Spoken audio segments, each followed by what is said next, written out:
Yesu yubahwe ibihe byose, Imana ihabwe icyubahiro. Shalom ahantu uri, shalom mu bugingo bwawe, shalom mu mutima wawe, shalom shalom, ndagushuhuje igihugu cyose uherereyemo, shalom. Karibu dusenge. Mana we, mana uri mana y'amahoro, mana we, mana uri mana, uyu mwanya we, mana we, mana uri mana y'amahoro, mana we, mana uri mana, aka kanya, mana we, mana uri mana y'amahoro, mana we, mana uri mana, uratubyukije, mana we, mana uri mana y'amahoro, ye ye ye ye ye ye ye ye ye.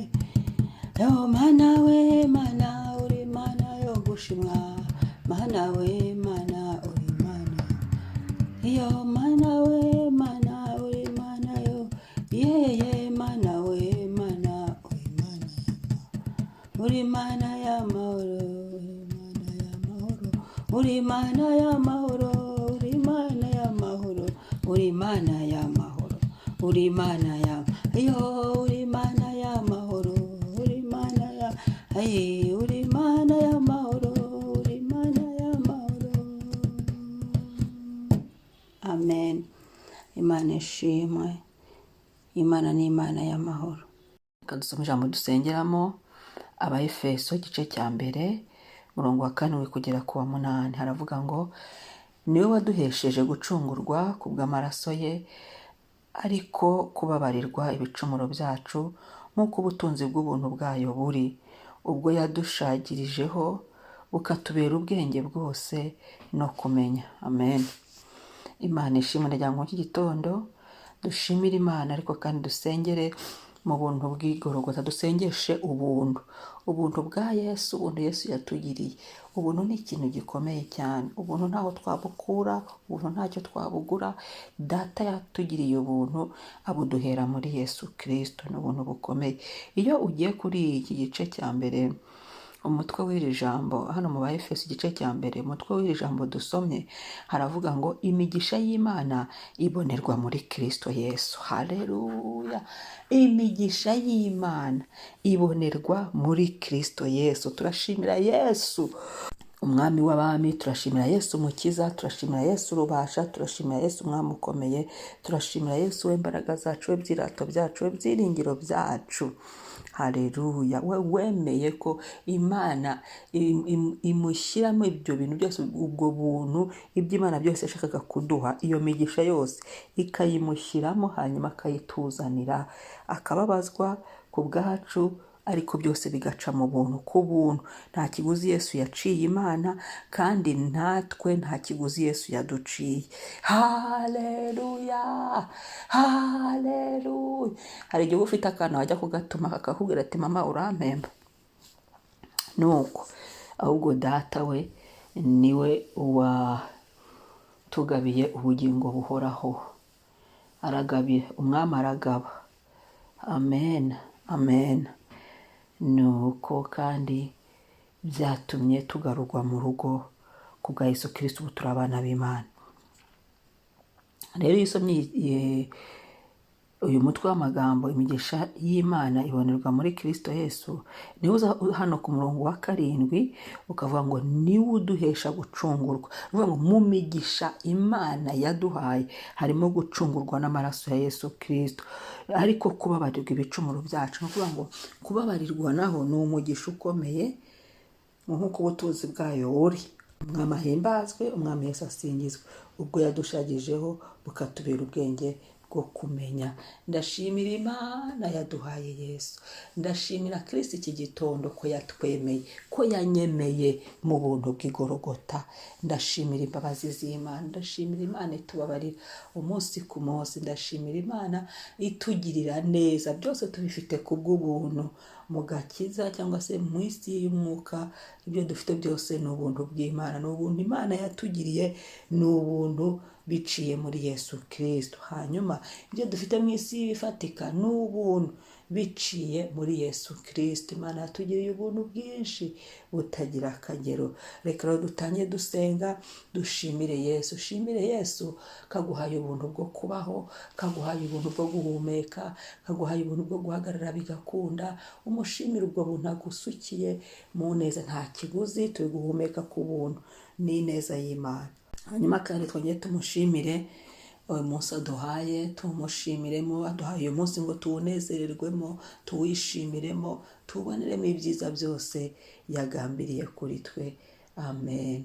Kandi ikindi twumuragize uyu munsi, tumubwira abane natwe, ni uwa gatanu wa nyuma w'ukwezi. Garukana amashimwe, garukana amashimwe, ushime Yesu, ushimire Yesu mu buntu bw'igorogota. Uku kwezi kwari ukwezi k'ubuntu, mu buntu biracyemera, mu buntu biracyakemuka. Usengesha ubuntu ariko kandi ushima Imana. Wibuke ko watangiye ukwezi kwa mbere hari iminsi mikuru, ko wari umerewe, hanyuma uhagarare umushime. Haleluya, haleluya. Kadusenge. Yo ndagushima Mwami, ndagushima Gitare, shimwa agora ku ngoma Imana. Shimwa ibyo wakoze n'iby'imbaraga, shimwa aho tugejeje Mwami, shimwa Kristo mwiza iki gitondo. Ubuntu bwawe buratubyukije, turagushimira ubuntu duhaye umugisha wo kubaho, turagushimira ubuntu duhaye, turi kuvuga bikemera, turahagarara birakunda, uko biri kose turahumeka. Mwami Yesu ushimwe, ushimwe ko tubasha kureba, ushimwe Kristo, ushimwe ko mwuka urimo ku buntu. Haleluya. Shimwa Kristo mwiza, turagushimira impano y'ubuzima, turagushimira Mana mu buntu bwawe utubeshejeho, uraduhagaritse. Ushimwe Mwami, mu isi y'ababaho natwe turimo turahavugira. Shimwa Kristo, izina ryawe nirihimbazwe. Mwami Yesu ndasenze, nyemerera uyu mwanya ubwanze. Haleluya, haleluya. Kubw'uyu munsi Kristo, maraso ya Yesu natwoze. Haleluya. Haleluya, haleluya. Maraso yawe twoze Yesu, maraso yawe Yesu natunyuremo, nanyure mu ngingo zacu, nanyure mu bitekerezo byacu, nanyuremo muri twe rwose, nadukuraho buri mugayo wose, nadukuraho buri mafuti yose. Haleluya, haleluya. Natwoze Yesu, buri kintu cyose kituriho cy'icyaha, icyari kituburanya cy'icyaha, buri cyandiko cyose Mwami yanagurwe n'amaraso yawe, gikurweho n'amaraso yawe. Mwami Kristo mwiza, Mwami w'amahoro Gitare cyacu, Mwami w'amahoro udahinduka, Mwami w'amahoro ushobora byose, ndasenze ngo uyu munsi uganze. Uyu munsi mufatanije n'ubuntu, bwa buntu bw'igorogota. Buri saha y'uyu munsi Mwami, ibyo utasizeho biveho, ibyo abagome na Satani basizeho biveho. Mu izina ry'Yesu inzira zitava ku Mana zifungwe, ahubwo ubuntu bwawe budukingurira inzira, budukingurira inzugi. Mana, turi mu mpera z'ukwezi, twibutse ineza yawe, twibutse ibyo wakoze Mana. Ukwezi kurashize, uyu ni wa gatanu wa nyuma w'ukwezi. Ntacyo tugushinja Mana. Uwiteka uri mwiza, uri mwiza. Wumve buri muntu wese uko agenda gushima, twibuka ibyo wakoze kuva ku itariki ya mbere, twibuka ko tukiriho, twibuka ko watugaburiye, twibuka ko watwambitse, twibuka ko uhagararanye natwe ntitumware, twibuka ko Mwami Yesu amatelefone yacu ari mazima, twibutse ko twarwaye ukadukiza, twibutse ko uhagaze mu rubyaro rwacu, twibutse Mwami ko wagiye udufata amaboko mu buryo bumwe n'ubundi. Tugushime. Haleluya. Ni umunsi wo kugushima, ni igihe cyo gushima Imana. Uku kwezi kurashize turi amahoro, turabigushimiye Mwami. Uyu munsi uganze, wakira amashimwe yacu. Uyu munsi utegeke, byose biremera. Uyu munsi amahirwe yawe, kandi aho twerekeje ibiganza byacu bihirwe kubwo buntu bw'igorogota. Twipfukishije ubu buntu. Haleluya. Ubuntu budukiza ibyaha, ubuntu butubohora, dushoboze kugenda dukiranuka, dushoboze kugenda nk'abakumenye, dushoboze Mwami, dushoboze tugire ubwenge. Haleluya. Ubuntu butuzanira ubwenge bwo kukumenya, ubwenge bwo gutungana, ubwenge bwo kugendera mu nzira ushaka, ubwenge bwo kurushaho kwaguka mu mwuka ndetse no mu bifatika. Ubwenge bwawe Mwami turabukeneye, utwuzuze Kristo mwiza. Izina ryawe rihabwe icyubahiro, imbabazi zawe zitugote, muri byose mwami ntabwo ari twe, ahubwo izina ryawe rihimbazwe. Urakoze mwami, wagize neza, imbabazi zawe n'urukundo byawe bidutwikire mu nzira zacu zose, uduhire kurusha ubwa mbere, none n'iteka ryose. Amen, amen. Komera Yesu amashyi.